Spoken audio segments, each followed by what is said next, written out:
वाणी है, जीव परमात्मा का अंश होने से सुखों की खान है। तो मनुष्य में सबसे बड़ा सुख वाणी का मिला है कि वो वाणी से अपने भाव व्यक्त कर सकता है, अपने अंदर की फीलिंग्स बता सकता है।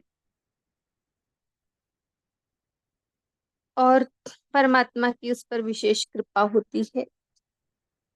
और मनुष्य के भीतर ही बुद्धि विवेक परमात्मा ने दिए हैं,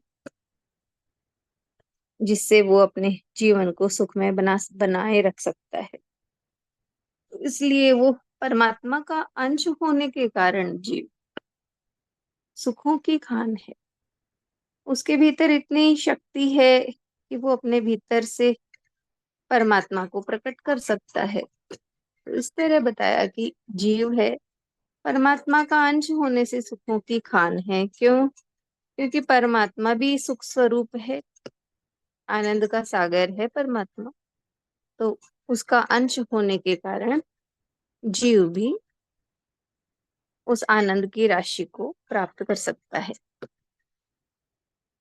और दूसरा है कि समस्त जो दोष जड़ विभाग में है। तो यही भाव कि समस्त दोष जड़ विभाग में। तो जड़ क्या है? जड़ ये वस्तुएं हैं, प्रकृति भी जड़ है, और हमारा शरीर भी जड़ है। तो जब हमारा मन इस जड़ विभाग से जुड़ता है,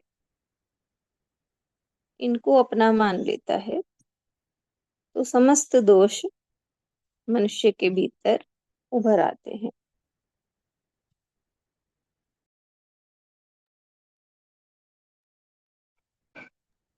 इसलिए ये बताया है कि समस्त दोष जड़ विभाग में शरीर से जुड़ते हैं, तो मैं मेरे का भाव आ जाता है। वस्तुओं को हम अपना मानने लग जाते हैं, सब कुछ को अपना मेरा मानने का भाव आ जाता है। और इस मैं मेरे ही समस्त दोषों की जड़ है। इसलिए जो चेतन है परमात्मा, उससे हम जुड़े तो हमारे जो भीतर जड़त्व भाव है वो हटेगा। जड़त्व भाव यानी जड़ वस्तुओं को हम पकड़ते हैं, शरीर के भाव में रहते हैं, ये हटेगा और हमारे भीतर की चेतना जागृत होगी। हरि ओम।